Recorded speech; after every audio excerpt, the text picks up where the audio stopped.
नमस्कार दोस्तों, जय हिंद, वंदे मातरम। दोस्तों मैं गुलाब सिंह। दोस्तों फाइनली बिहार में सिविल कोर्ट प्यून परीक्षा को लेकर एक आरटीआई का रिप्लाई आया हुआ है। तो इस वीडियो में आप सभी को इस आरटीआई के रिप्लाई में जानकारी देने वाले हैं कि आखिर परीक्षा तिथि को लेकर क्या कुछ जानकारी दी गई है। और फाइनली दोस्तों आरटीआई लगाते वक्त जब आरटीआई लगाई गई थी तो उस समय हम सब लोगों को यही लगा था कि फाइनली आरटीआई जो है जिस तरीके से जवाब आने वाला है उसका पहले से हम सब लोगों को अंदेशा था। और इसीलिए दोस्तों सिविल कोर्ट में कोई आरटीआई लगाता भी नहीं है, इसमें गलती लोगों की नहीं है। अभी आपको पूरी जानकारी बताने वाले हैं। और यहाँ पर दोस्तों देख पाएंगे फाइनली एक लोगों ने आरटीआई लगाई थी तो उसमें क्या कुछ जवाब आया हुआ है, इसके बारे में जानकारी देने वाले हैं। और इसके अलावा दोस्तों अन्य जानकारी भी आपको बताएंगे। और अगर आप लोगों ने इसमें एग्जाम दिया था तो आप कमेंट ज़रूर करें, और आगे आने वाले समय में जब भी इसका एग्जाम होगा अगर उसके बारे में कोई अन्य जानकारी वगैरह चाहते हैं तो भी कमेंट करके आप लोग पूछ सकते हैं। और आने वाले समय में आपके कमेंट पर जानकारी लेकर के उस पर वीडियो बना करके अच्छे तरीके से आप सभी को हमारे इसी चैनल के माध्यम से सूचना दे दी जाएगी। तो इसके लिए इस चैनल को सब्सक्राइब करके नोटिफिकेशन बेल ऑन जरूर कर लें, क्योंकि हमारे इसी चैनल के माध्यम से दोस्तों आने वाले समय में बिहार में कभी भी किसी वैकेंसी को लेकर कोई भी सूचना होगी इसी चैनल के माध्यम से तुरंत और सबसे पहले बताई जाती है।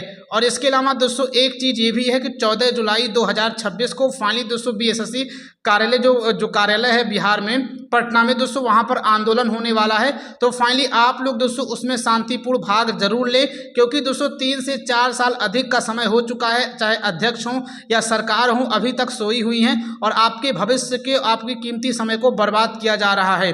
तो अगर आप लोग पटना से हैं तो वहाँ जरूर पहुँचे, संवैधानिक रूप से वो आंदोलन हो रहा है।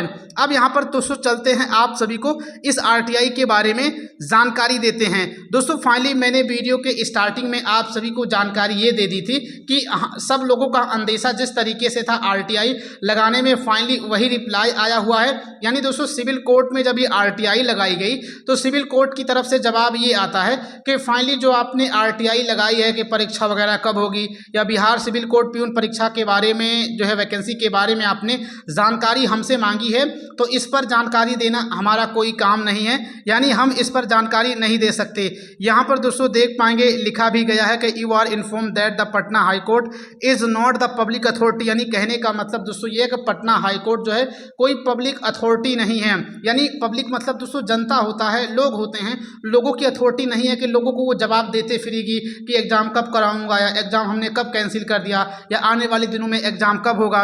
और उसके अलावा दोस्तों ये कहा गया कि विच holds the information sought by you as such you may approach the concerned public authority। यानी दोस्तों इनके कहने का मतलब ये है कि जो आप लोगों के पास प्रश्न जितने भी हैं अगर कोई पब्लिक अथॉरिटी है तो उनसे दोस्तों लगाइए, वो विचार करेंगे। For obtaining the required information as per the provision contained the section 61 of the RTI act 2005 है। यानी दोस्तों सिविल हाई कोर्ट ने ये साफ साफ जानकारी देने से मना कर दिया है। और दोस्तों आरटीआई सिविल कोर्ट में लगानी भी नहीं चाहिए थी, क्योंकि सिविल कोर्ट हो, सुप्रीम कोर्ट हो, और केवल दोस्तों बिहार की बात ही नहीं कर रहा हूँ बल्कि पूरे भारत की बात कर रहा हूँ, कहीं पर भी दोस्तों कोई कोर्ट में अगर आरटीआई लगाई जाती है तो उसका सही तरीके से रिप्लाई नहीं आता है। और अभी दोस्तों यहाँ पर आप लोग देखेंगे फाइनली सुप्रीम कोर्ट में भी दोस्तों एक आरटीआई लगाई गई थी, जिसमें दोस्तों 29 मई 2026 को सुप्रीम कोर्ट ने एक फैसला दिया था। और उस फैसले पर दोस्तों पूरे देश भर के शिक्षकों पर टेट लागू कर दिया है। यानी ऐसे शिक्षक जिनकी नियुक्ति चाहे जब हुई हो सभी को टेट देना होगा, चाहे टेट आया हो या ना आया हो। उसी चीज़ के क्लेरिफिकेशन को लेकर सुप्रीम कोर्ट में ये आरटीआई लगाई गई थी कि टेट तो फाइनली 2010 या 11 में लागू हुआ, तो क्या 2010 या 11 के पहले शिक्षकों पर टेट देना होगा।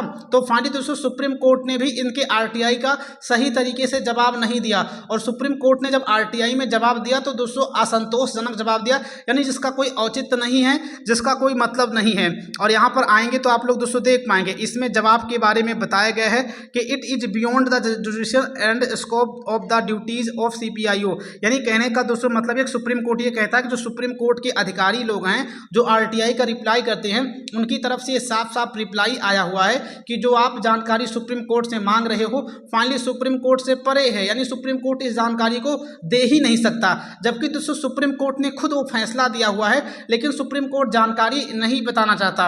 और सुप्रीम कोर्ट ने दोस्तों नीचे ये भी कहा हुआ है कि जो है जजमेंट हो गया, ऑर्डर हो गया, honourable court, any other court, यानी दोस्तों कोई भी कोर्ट इसके बारे में जवाब नहीं देगा कि अगर आप किसी चीज़ पर एक्सप्लेनेशन मांगते हैं, अगर भविष्य की जानकारी मांगते हैं जिसका कोई आधार या साक्ष्य उपलब्ध नहीं है तो उसकी जानकारी मांगते हैं, तो फाइनली चाहे सुप्रीम कोर्ट हो या चाहे भारत का कोई भी कोर्ट क्यों ना हो, वो जवाब नहीं देगा। तो दोस्तों उसी आधार पे ये सिविल कोर्ट वाला भी मामला है, इसीलिए दोस्तों सिविल कोर्ट ने इसके बारे में ना तो कोई जवाब दिया है, और दोस्तों जवाब देने में वो ये भी कह रहा है कि ये जवाब देना हमारा काम नहीं है।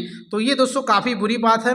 बाकी इसी चीज़ को लेकर दोस्तों हमारे पास जो है कमेंट वगैरह भी आ रहे थे कि सर सिविल कोर्ट का एग्ज़ाम कब तक होगा, और आगे दोस्तों देख पाएंगे यहाँ पर इनके द्वारा ये कहा जा रहा था कि सर आरटीआई वगैरह लगाओ। तो भाई आरटीआई चाहे कोई लगाए ना लगाए, सिविल कोर्ट में इससे कोई फ़र्क नहीं पड़ता है। अगर आप किसी अन्य डिपार्टमेंट में आरटीआई लगाओगे तो वहाँ पर भी दोस्तों रिप्लाई सही तरीके से नहीं आता, और आरटीआई दोस्तों वहीं पर अच्छे तरीके से काम आता है। जो सेंट्रल गवर्नमेंट होती है दोस्तों वहाँ पर आरटीआई का रिप्लाई आता है। तो यही चीज़ें हैं दोस्तों, बाकी आप लोग तैयारी करते रहें, और 14 जुलाई 2026 को दोस्तों फाइनली आंदोलन होने वाला है शांतिपूर्ण संवैधानिक तरीके से, आप लोग उसमें भाग ज़रूर लें। बाकी अगर आप लोग हमारे इस चैनल पे नए हैं, चैनल को सब्सक्राइब करके नोटिफिकेशन बेल ऑन जरूर कर लें।